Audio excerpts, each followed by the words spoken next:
of entrepreneurship is a tough one, but it doesn't have to hold you back. If starting your own business has been on the agenda for some time now, and there's only one problem, that being how difficult things can be in an industry traditionally dominated by men, then this interview will provide all relevant information needed regarding what needs doing next.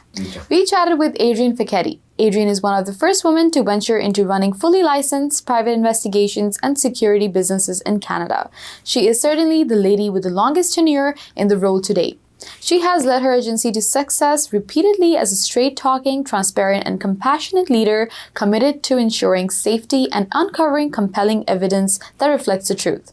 In this podcast, she discussed the challenges she faced as being a woman starting up in what is assumed here to be an industry with pretty much only men working and what she did to overcome them. And she also shared some of the ways that she's had to adapt over the years to stay successful in her field. Hi, Adrian. On behalf of Canadian SME, I'd like to welcome you again for our small business podcast. How are you today? I'm great. How are you? Very, very good, and very pleased to have you with us this afternoon. Now, Adrian, starting up in an industry that is traditionally dominated by men can be difficult, but it doesn't have to always hold you back. And you have set an example for it. Now, can you share with our audience, what challenges did you face being a woman starting up in what is assumed here to be an industry with pretty much only men working? And if so, how did they affect your business and how could these problems have been overcome?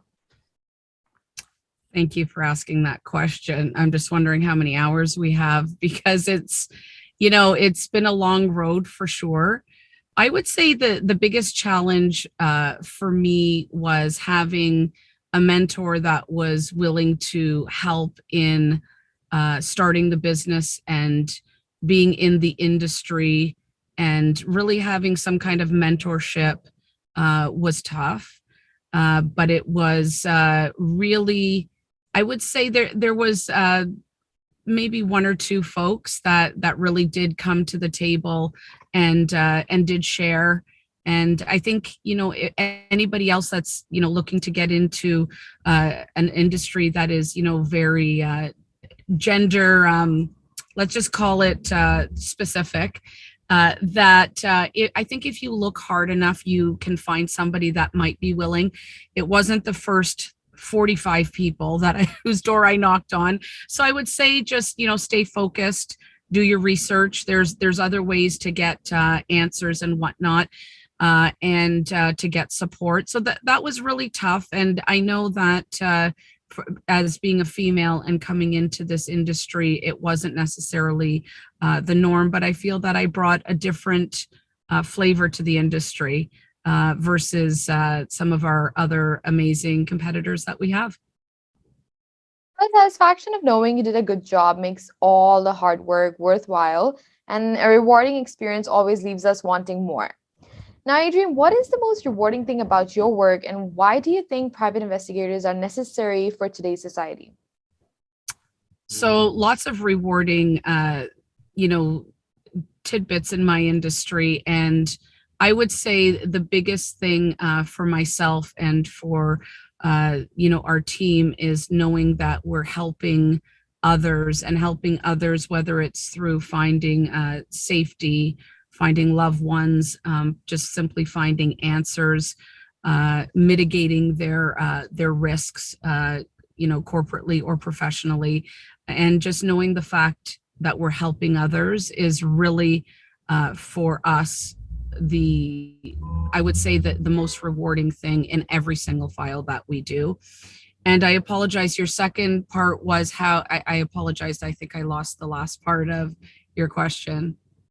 So I said, why do you think private investigators are necessary for today's society? I feel that any kind of investigation is necessary for today's society because knowledge is power. And most people come to us to find answers and to find information that they as individuals or citizens cannot necessarily obtain themselves.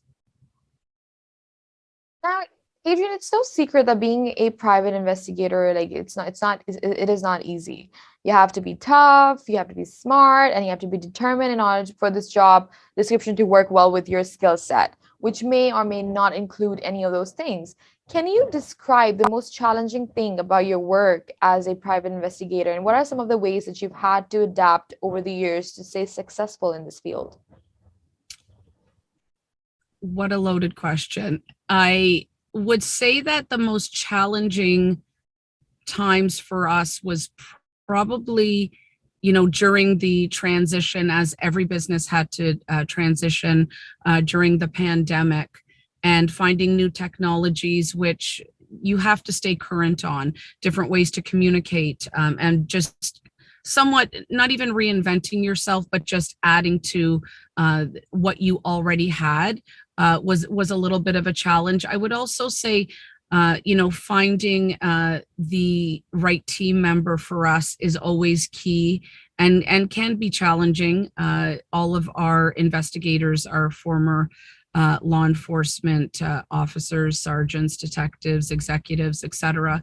So I would say that often poses a challenge, because as we continue to grow quite quickly, it is finding the right team members for us. And there's lots of amazing team members that we have, and hopefully lots more to come. Right. Another thing that makes you stand out from the rest is, your special abilities or talents. It could be what it takes to make an impact in this world. Adrian, what is your unique skill set or superpower that has helped you become successful? And how did you develop this skill or superpower? Well, I'm hoping it's my lipstick and cape, but since it's probably not, I would, I would have to credit that to being a really good listener. Often people call us in the worst times of their life.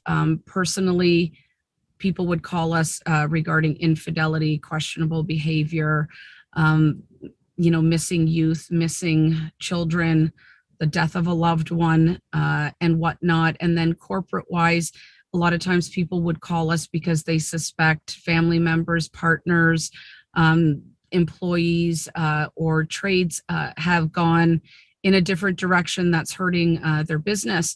So I would say having the skill set and the education, as well as the very well seasoned case managers that we have, and being able to listen and assist. Because for us, when people come to us, they're not just another file number, and it's not just about finding their truth. It's also really offering that support from start to finish. Right. Now, Adrian, one question that always, is I always like to ask to successful women entrepreneurs like yourselves, what is your why?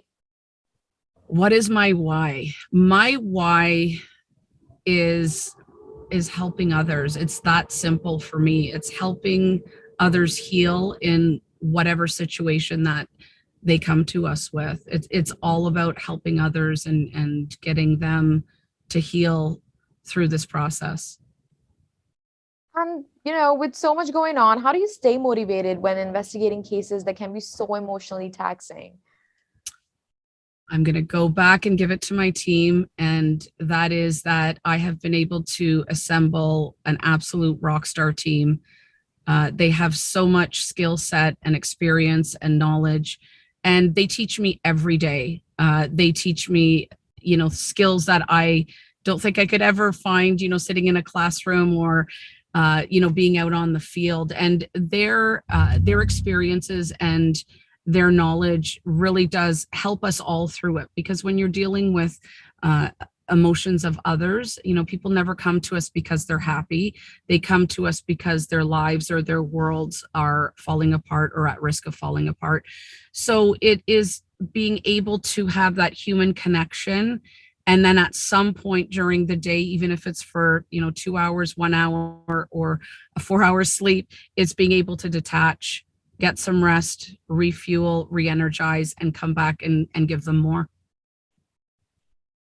Stories and your journey has, I'm pretty sure, I believe it has inspired so many women around us. But Adrian, on a final note, what is your advice for our female entrepreneurs during this challenging time? It is always, yes, you can.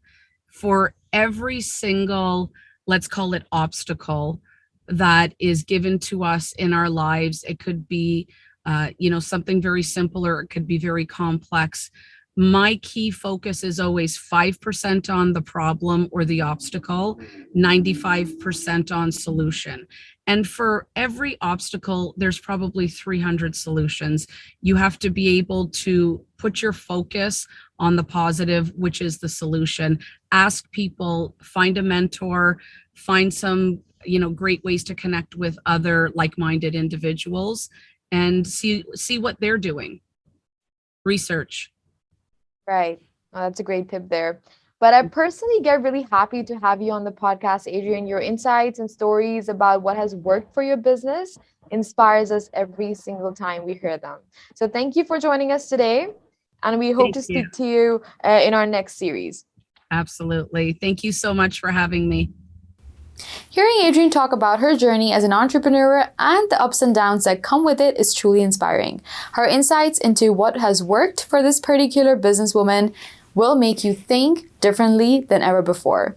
We hope you enjoyed this episode as much as I did. Once again, we would like to thank our exclusive banking partner, RBC, and our exclusive shipping partner, UPS, for supporting this initiative. Please do share the podcast and feel free to check out the other episodes. Also, do not forget to subscribe to the Canadian SME Small Business Magazine to stay up to date on all our upcoming events and get the top business insights from industry leaders. This is Maheen, your host for the Small Business Podcast.